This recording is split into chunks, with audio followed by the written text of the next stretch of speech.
तो चलिए आज हम लोग पढ़ रहे हैं एकदम केमिस्ट्री का छोटा सा टॉपिक तत्व के बारे में। तत्व क्या है? तत्व तत्व को इंग्लिश में कहते हैं एलिमेंट। क्या कहते हैं? एलिमेंट। ठीक है।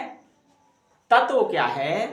यह किसी भी पदार्थ का वह सूक्ष्मतम कण है जिसके खंड या टुकड़े नहीं किए जा सकते। अर्थात तत्व को हम लोग खंडित नहीं कर सकते। यानी किसी भी पदार्थ का यह क्या है? सूक्ष्मतम कण है। ठीक है। तत्व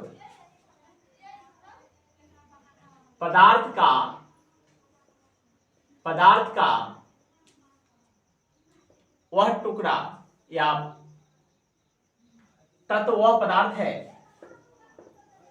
तत्व वह पदार्थ है जिसके खंड या टुकड़े नहीं किए जा सकते। जिसके खंड या टुकड़े नहीं किए जा सकते। जैसे क्या हो जाएगा? हाइड्रोजन एक तत्व है। हाइड्रोजन क्या है? एक तत्व है। हीलियम क्या है? एक तत्व है। हीलियम। ऑक्सीजन नाइट्रोजन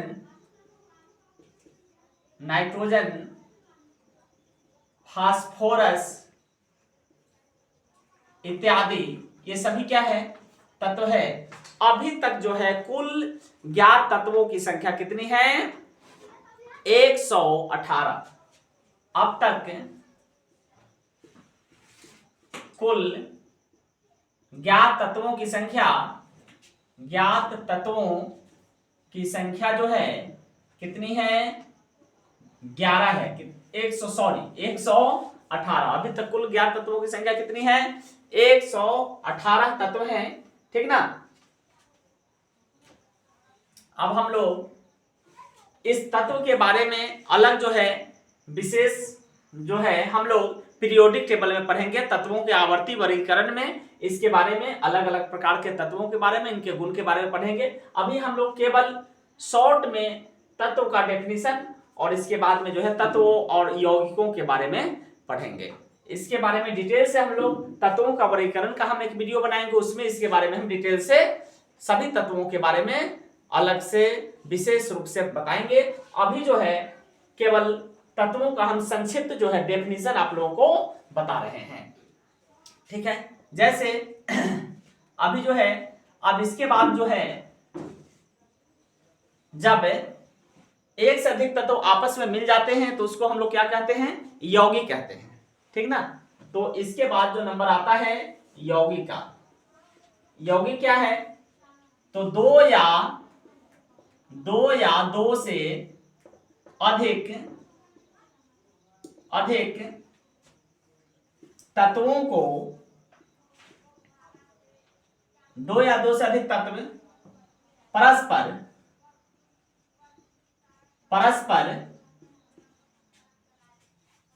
एक निश्चित,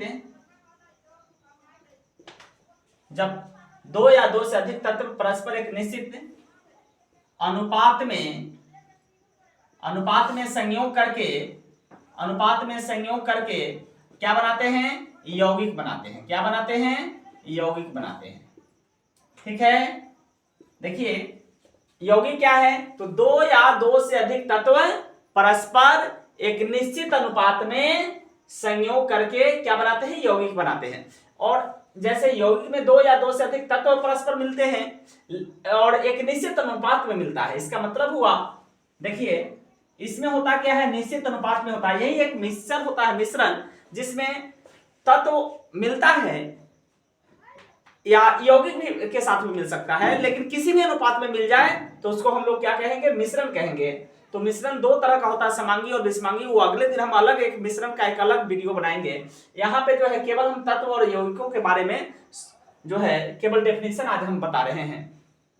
और इस तत्वों के बारे में हम एक अलग से वीडियो आप लोग को हम बताएंगे जिसमें सभी प्रकार के तत्व 118 तत्वों के बारे में पूरा पीरियोडिक टेबल हम बताएंगे। आगे देखिए, तो यौगिक देखिए, दो या दो से अधिक तत्व परस्पर एक निश्चित अनुपात में संयोग करते हैं तो उनके फलस्वरूप क्या बनता है, यौगिक बनता है। जैसे मान लेते हैं तत्व क्या है हमारा, हाइड्रोजन एक तत्व है, हाइड्रोजन क्या है, एक तत्व है। जैसे H2 हो गया, ऑक्सीजन भी क्या है, एक तत्व है, ऑक्सीजन भी क्या है, एक तत्व है।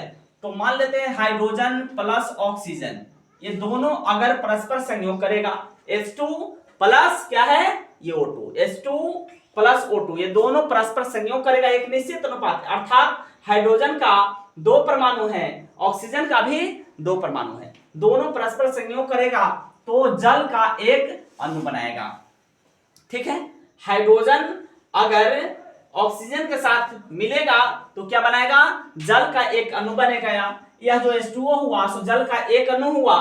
अब चूंकि यह जो है संतुलित रासायनिक समीकरण नहीं है इसलिए इसको हम लोग संतुलित कर देंगे। तो यह भी जो है, अब समीकरणों को संतुलित करना, इसको भी हम लोग समीकरण, रासायनिक समीकरण एवं अभिक्रियाएं चैप्टर में हम आप लोगों को बताएंगे।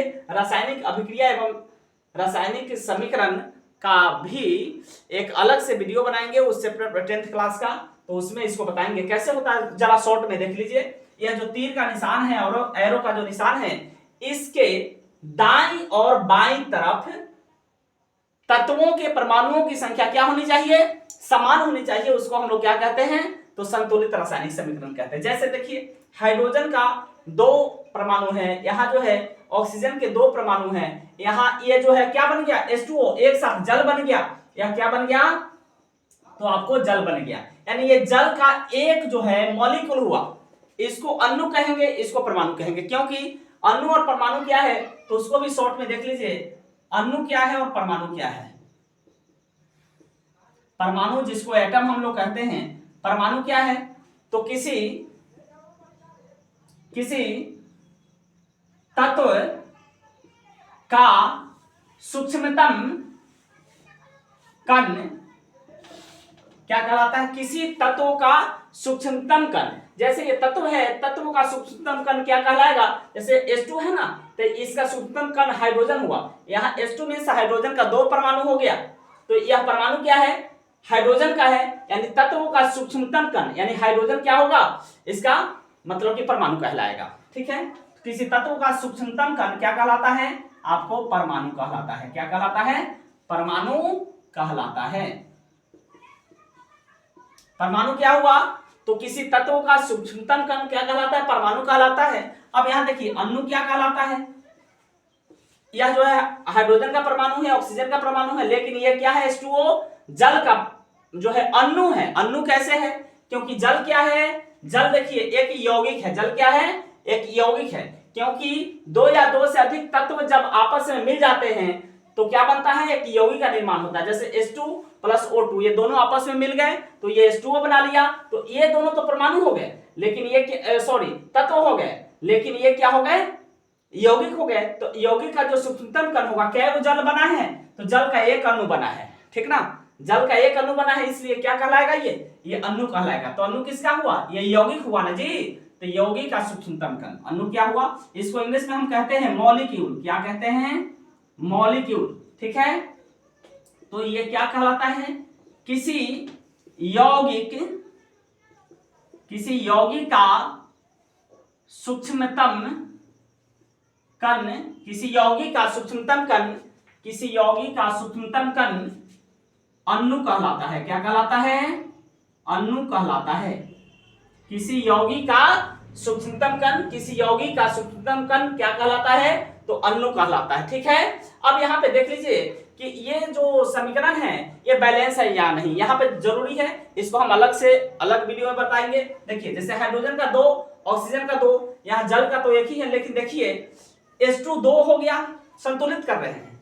यहाँ H2 2 है, ऑक्सीजन 2 है, यहाँ पे 1 है, तो इसके पीछे हम लोग 2 लगा देंगे। क्या करेंगे, 2 लगा देंगे। तो इससे क्या हुआ, ऑक्सीजन का तो 2 जो है परमाणु हो गया, लेकिन हाइड्रोजन का क्या हुआ, 2 दूनी 4 हो गया, समस्या बढ़ गया।